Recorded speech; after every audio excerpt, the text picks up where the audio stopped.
While winning on first down is the most important thing for the Jaguars on both sides of the ball. I'll tell you about that here, game week on Locked On Jaguars. You are Locked On Jags, your daily Jacksonville Jaguars podcast. Part of the Locked On Podcast Network, your team every day.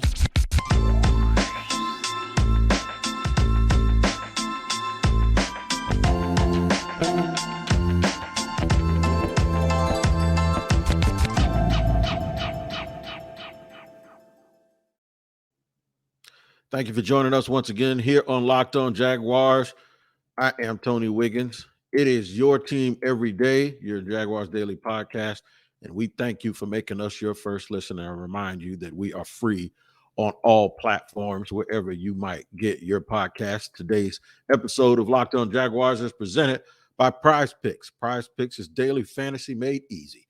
Pick 2 to 5 players, and if they score more or less than their PrizePicks projection, you can win up to 10 times your money on your entry. First-time users can receive a 100% instant deposit match up to $100 with the promo code Locked On. One word, Locked On. That's PrizePick.com, and your promo code is Locked On. Well, happy belated Labor Day to everyone. I hope you had a nice, fruitful, and successful weekend.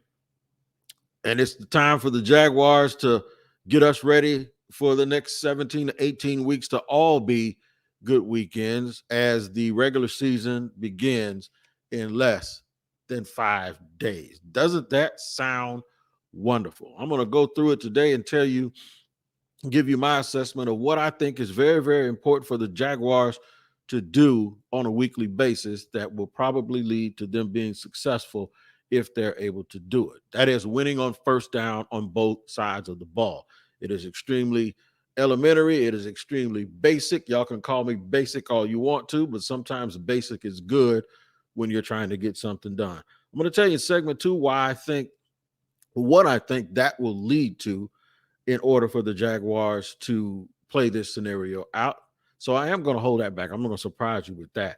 And at the end, I want to find out if they finally got it right. Did they burn the onions? And what I mean by that is, are they going into the season philosophically sound and ready to go based on what their assessment is so far? Because if they got that wrong, then no matter what they do from this point forward, it's all going to taste funny in the end. But let's get to the first thing that I wanted to discuss here on the Locked On Jaguars podcast, and that is, what is the key and the most important thing, in my opinion, for this particular team with the way that they're configured? And I know there are a lot of things you can mention. It can mention they got to believe. They got to have the culture.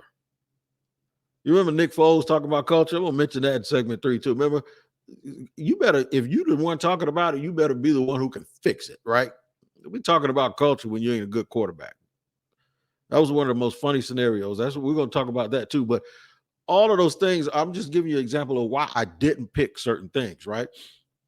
So we can discuss different areas of the game. They got to be able to run the ball and stop the run. I've used that. You got to be able to run when you want to and when you have to, right? I said all of those things. And all of those things are important. You can't get dumb penalties. We know that because they've done that in the past too. But I want to talk about what I believe is the most important thing based on this team and the configuration of this roster this year for this team. Winning on first down on offense and defense. Why is that so important? It's important to everybody, but why is it more important to Jacksonville? I'm going to start on the defensive side of the ball. They want to play a certain way. They want to use certain athletes with Trayvon Walker and Josh Allen. I think they're at their best when they're in this. I wouldn't necessarily call it a lightning package, but I would call it a pass rush specialist package where they're non-traditional on their defensive line. They don't have a traditional nose guard. In fact, they have 4 pass rushers. They have 4 people down with Josh Allen, Trayvon Walker on the outside, Arden Key and DeJuan Smoot on the inside, with 2 linebackers and 5 DBs in their nickel. They went out and signed Darius Williams to a bunch of money, get him on the field with your 2 starters, as well as have your two safeties, your playmakers running around in the middle of the field, one deep and one sort of shallow underneath, in Rayshawn Jenkins, who can really, really tackle. To me, that's when they're at their absolute best. For what I've seen and for what my money's worth, that's their absolute best, right? That's their best lineup. So to get to that point, I don't think that's their base lineup on first down. In fact, I think that lineup is one that is very, very situational and really dependent on them actually being able to play situational football and get to that point. The only way they're going to be able to do that and get those 11 guys on the field at once. And that doesn't mean that I don't think Devon Hamilton is one of their best 11 players, because I do. In fact, he could even stay on the field if they wanted to give them some size, because he's an explosive guy in the middle. And I know they spent a bunch of money on Folo Fadukazi in the offseason, and you're saying both those guys should be core members of their base. You're right. But I think they're most disruptive in a league that spends so much time with quarterbacks passing the ball and getting the ball out quick. The Jaguars are at their absolute best, in my opinion, when they can force things to get to that point. So that's why Fadukazi and Hamilton are so important, is because they have to be able to get people to that point. Now, you could look at what they kept and what they didn't keep and the way that their defense is constructed, and it would tell you that they probably agree that they believe they're going to play with that lineup an awful lot. Doug Peterson's own words, there just aren't that many plays out there for big guys anymore. That's why when they let go of Malcolm Brown. So that's what a little bit of the vulnerability there on the defense scares me. It might sound like I'm talking out of both sides of my neck, but I'm not. First down is extremely important. And first down is the down where those two big guys are on the field at the same time. Now, that doesn't mean that teams won't challenge them in the passing game on first down. And if they do, then that's an issue, especially if the Jaguars aren't successful. But that's why I say it's so important on first down. You get teams in second and long or second and not so manageable, and I think that's anything above second and 6, you have a better chance of either on second down or third down getting to what I believe is your most disruptive lineup. Does that make sense? From a defensive standpoint, I believe that gets you to your most disruptive lineup. When they're on offense, I think winning on first down is extremely important. They have to do the absolute opposite of what I just said. When they're on offense, they have to create an advantage, whether it's through the run, through short passes, through passes to the backs or the tight end, or with Trevor using his legs and his mobility to get out of the pocket and create mismatches. They have to get to second and 6 or second and 5, because I think that opens up the playbook, and I really, really do believe. Now, unlike in the past, they're not in trouble. The Jaguars are not in trouble if it's second and long or third and long. I think it's not ideal that you want to be in that situation, but I do believe that in the past you almost conceded that they were going to punt if they got into if somebody got a holding penalty on first down. If it was 1st and 20, you almost conceded that they were going to have to end up punting, that drive was over, because the chances that they were going to get out of that situation was slim to none. That's not the case anymore, but it's still not somewhere you want to be. Just because you're good at getting out of that situation doesn't mean you want to be it. Just because you're good at making money stretch doesn't mean you want to be poor, right? So the thing is on first down, if they can start a trend to where they always get positive yards on first down, no matter what the play call, then as the season moves on, you'll see teams not be able to come out and not be able to come out and just plan on, well, they're going to do the obligatory this or that, and we're going to stuff them. And now we'll mix things up, send a little exotic blitzes, get after Trevor here, get out. No. If you do it on first down early, what happens is game after game after game after game, teams don't know what to expect. You might see them come out and go play action and go straight 9 route or straight post and go deep. I think it's critical that they win on first round when they're on offense, but more importantly on defense, because I think that's going to be the key to continuing to get the offense the ball. Get first down to a point where teams just don't get off the good starts in their drives, and then you start to make them desperate. And once that desperation starts, then you can go hunting. And I think the Jaguars will do a good job of going hunting. I'm going to tell you why that's important. I'm going to tell you why that is important. And here in segment 2, I'm going to mention this because the Jaguars they absolutely have to learn how to play with the lead. If they play with the lead with this personnel, the defense goes hunting and the offense can mix and match, and then you can let Trevor Lawrence cook. I'm going to discuss the importance of that and how they can get to those scenarios in just a second here on Locked On Jaguars after I tell you guys about PrizePicks. Let me holler at you real quick. PrizePicks is your daily fantasy. That's right. It's your daily fantasy where you're going up against PrizePicks, not people. All right. And what you're doing is you're going to your entries. You're going to pick between 2 and 5 entries, and there are player projections. You're going to say whether it's more or less on those projections. For instance, if Cooper Kupp catches 8, if he's projected by PrizePicks to catch for 85 yards, you can go, well, I think he's going to do more, or I think he's going to do less. You can do this between 2 and 5 people, and you're going to have a chance to win 10 times your money on any entry. You need to download the PrizePicks app or go to prizepicks.com to sign up and play daily fantasy sports. First-time users can receive a 100% instant deposit match of up to $100 with the promo code Locked On. If you deposit $100, you're going to get $100 matched by PrizePicks. If you do 50, they're going to do 50. They're going to match you for whatever your initial deposit is. Don't forget to enter the promo code, which is Locked On, at sign up for an instant deposit match up to $100. And we thank you for joining us here again on Locked On Jaguars. I am your man, Tony Wiggins, here giving you a little bit of a preview of what I believe the Jacksonville Jaguars need to do.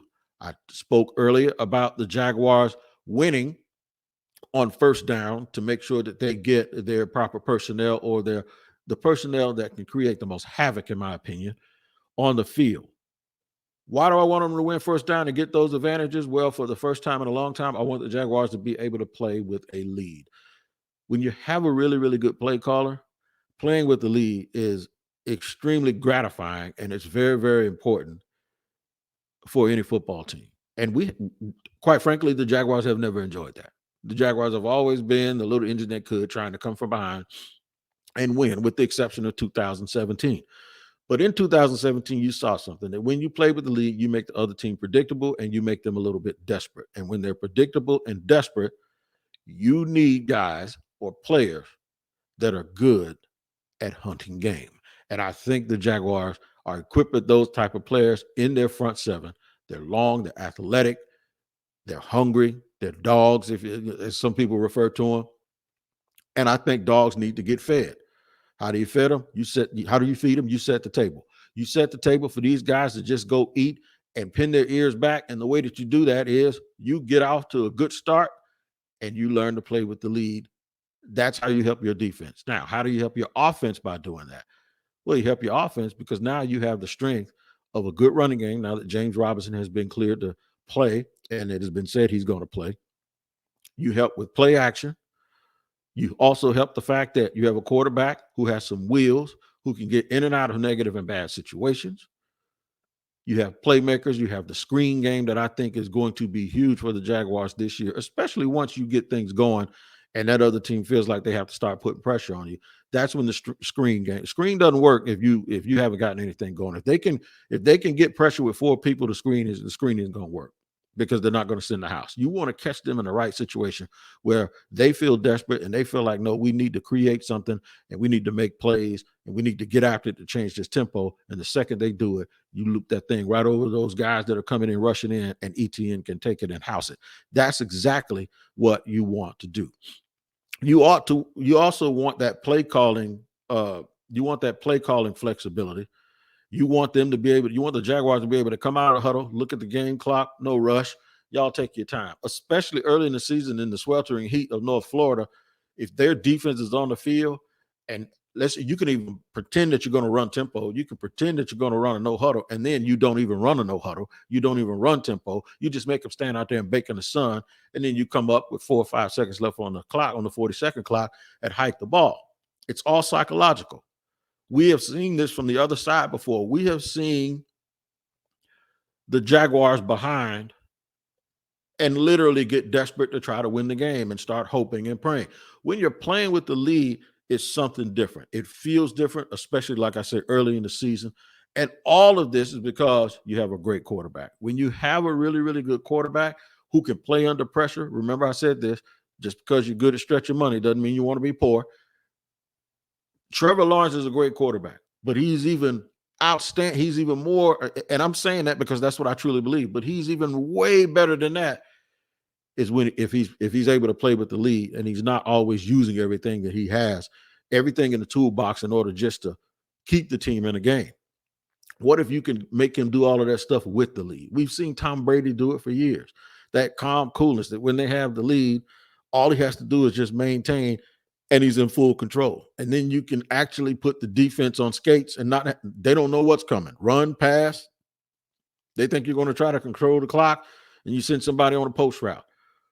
Or you send a running back on a wheel route when you play action one way, roll the other, and throw the ball backside to the run. I mean, you just put them when they are on their heels and they are desperate. It makes the fact that you have a great play caller and a great coach even that much better. So we have a theme here. We have a theme of depend on the greatness of the combination of your coach and quarterback, and allow the defense to be great at doing what it appears that they do better than anything else, and that's get after the quarterback, be physical in the secondary, break on the balls, use their speed sideline to sideline when it comes to the linebackers, and just be disruptive. So you want to shape this game. You want to shape each and every game to go in this direction and have this sort of tone to it. Why is that important? Because that means you start to have an identity. Everyone will start to understand who you are and what you are. You won't have a different way of doing things depending on who's standing up at the podium. Everyone will know what to expect every single week when you come into the arena. The other team will know what to expect, and they ain't going to be able to do nothing about it, because what you're doing is this is not just about scheme, but this is just about physicality. This is about us just being better than the other side, and it's just no frills about it, So developing that identity is extremely important because it's something that they have not done here for a very, very long time. In fact, I can't think of the last time we could say they actually had an identity. So what I've established here is you want a team that wins on first down when they're on the field for defense, so that the defense can do what they do best and eat. And then you want to get a lead, so your offense now with your quarterback and your coach and all of your versatile weapons, they can start to mix and match, spread the team out, catch a team that's desperate, and keep them at bay, as opposed to always being the team that want to run and come from. You want to run the least amount of plays as you can to win the game.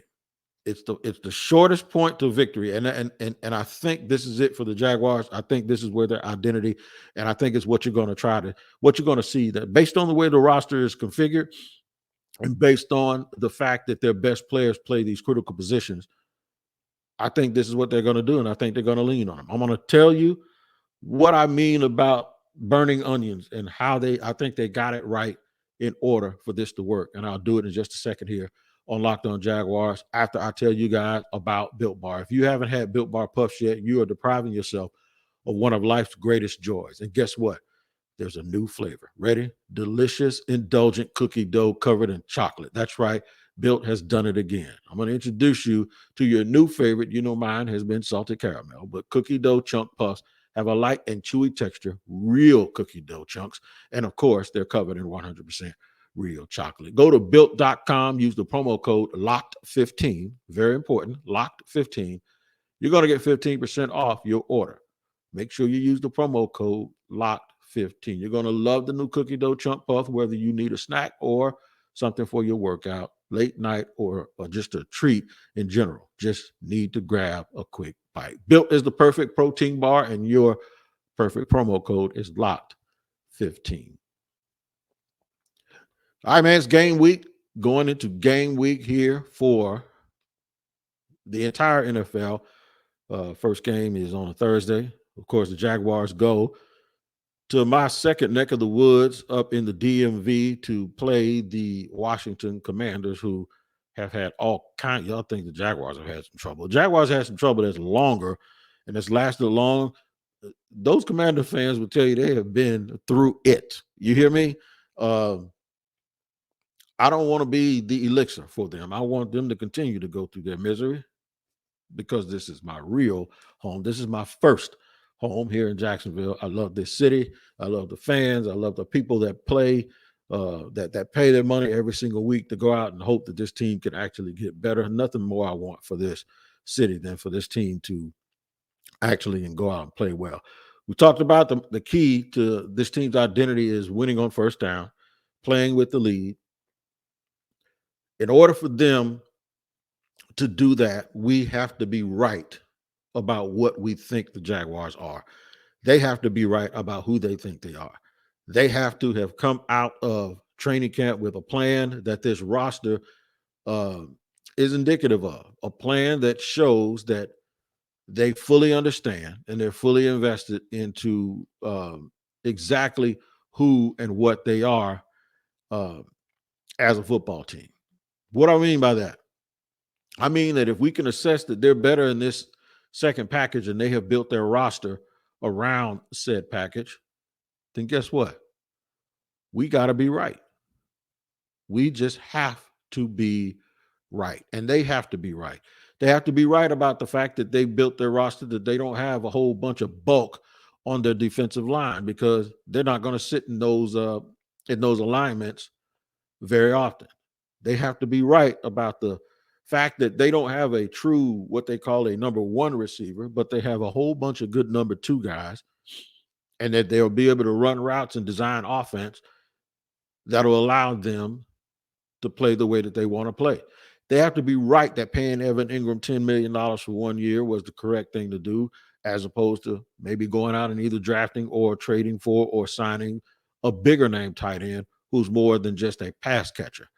They have to be right that one of those young guys that they have at right tackle is the right guy, as opposed to them maybe using their second, third round pick on alignment instead of Chad Muma. They have to be right that they trust the fact that the coaching that Luke Fortner received in Kentucky is going to translate, and it's somebody, he was coached by a guy that they're very familiar with, according to offensive coordinator Press Taylor, that it's going to translate to him having early success in the National Football League as opposed to going out and getting a veteran. They have to be right that Travis Etienne and James Robinson, I think they are going to be fine, even though both of them had career-threatening injuries last season and did not play. Travis didn't play at all, and James Robinson ended the season with a torn Achilles. They have to be right that Andre Sisco and Rayshon Jenkins are good enough at safety. And more importantly, they got to be right that Trayvon Walker is the dude we all think he is, and I think they are right about that as well.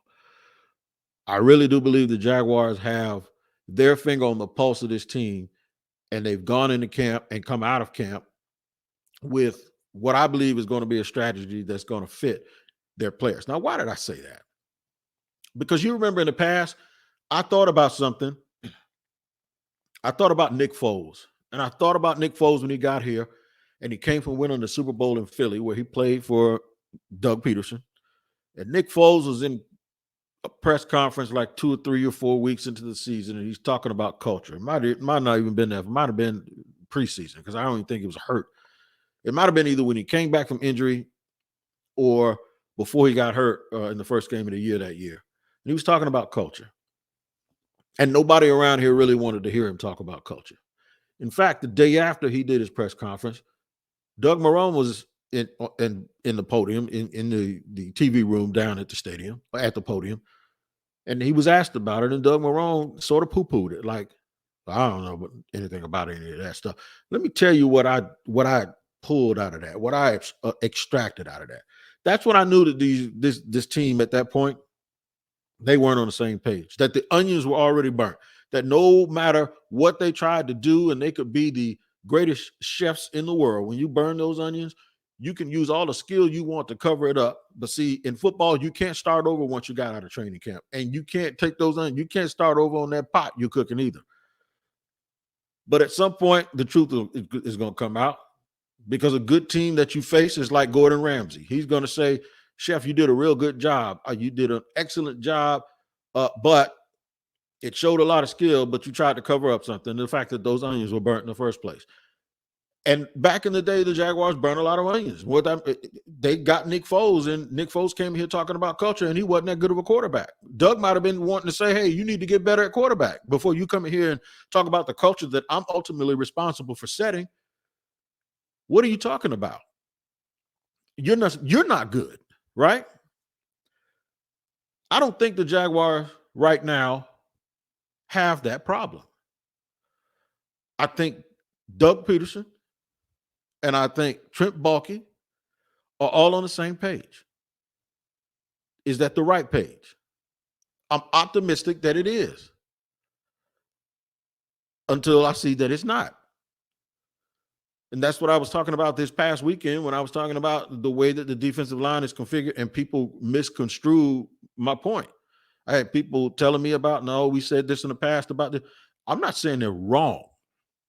What I'm doing is telling you that if this, and this doesn't happen, we're going to look back on this day that they decided not to be heavy enough on if they can't stop the run on first down, we're going to look back to the way that the roster is configured, especially if one of the big guys gets hurt.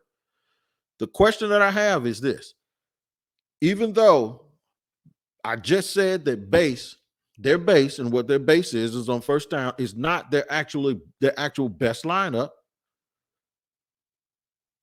they still have to go to it first to get to second down. And if one of those big guys get hurt, out of Fadokazi or Devon Hamilton, you don't have another player that allows you to stay in base that can almost duplicate the way that lineup is constructed. So you have to go to something else. Okay, you can plug somebody in and you can tell me all day that, well, this guy can do that. Okay, when he can do it, show it to me. That's the point that I'm making. The dude you're talking about better be able to do it, because there's no one else that they have on the team that duplicates those two guys on first down. So not being heavy enough could be a case of where they burnt the onions because they can't get to second down, especially if somebody gets hurt.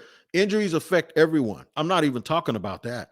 I'm just talking about injuries affect you. Bring in another guy who's not as good as the first guy and it's next man up. I get it. But what I'm saying is they don't have anyone else on their team that have experience playing the position that Hamilton and Fadokazi do. Unless they're not going to start one of them and the other one goes down, then their depth is going to still be. You always can bring in. It's almost like what I'm telling you is this. If a guard goes down, they're not going to go get a tight end to play guard. See, that's what we're basically asking them to do a little bit on the defensive line. I hope it works. I hope their assessment, or maybe you're right. Maybe they do have a guy that on the team that they believe they can do that. Maybe re-signing Adam Gossis tells you that no, he can go down there in two gap. He can do that. We can move the other guy to nose tackle, and he can do what the other guys, whatever. I'm just telling you, I hope that the depth that they don't have at that position doesn't get affected by the I word, or nothing major, but just a guy who gets twisted up a little bit, and now they're smaller and teams start running on them. And then the other guy who they still have gets tired, and now you don't have anybody over 300 pounds on the defensive line, and teams start. Trust me, at some point, teams are going to run on them. If they don't feel they can protect their quarterback, they're going to run, they're going to throw quick passes, and they're going to try to run. And in this division, in the AFC South, that's exactly what I anticipate happening. So that's why I'm cautiously optimistic. I hope they didn't burn the onions that way. As far as everything else, this is about as optimistic and exciting as I've been for a season since 2018, and I know a lot of other people feel the same way. We got some good programming coming for you guys, for all of us here on Locked On. We're going to be doing our crossover, our 3-segment crossovers every Thursday. Now that we're in game week mode, we're going to make sure that we hit early in the week. We're going to hit the biggest stories from the Jaguars. We're not going to bury the lead, and we're going to drag that into Monday and Tuesday. after game days. We're going to do some Fan Friday questions for you as well. I'm going to start posting that under the hashtag on the Locked On Jaguars page, as well as my own page on Twitter, which is Shop Talking Wig. We're going to post those on Thursday, and we'll mention those on Friday as we prepare to get ready for each game. So we're finally here. We're finally talking about game week. It feels good to finally be back in this position. It's been a long wait. I know you all feel like me. It's been a long time. We talked about it on our big extravaganza, an 8-episode extravaganza to get you ready for the league. It's called the Ultimate Pro Football Preview. The local experts on the Locked On Podcast Network, plus getting an angle from Lee Sterling on Locked On Bets, all combining into one Ultimate NFL Preview. Search for Ultimate Football Preview or Ultimate Pro Football Preview 2022 on your Odyssey app, YouTube, or wherever you get your podcast. All right, man. So we'll see you again tomorrow here on Locked On Jaguars. We thank you again for making us your first listen, because it's your team every day, and we'll be right back tomorrow. You guys make sure you do it always. Say, and that's take care of each other. I'm Tony Wiggins for Locked On Jaguars.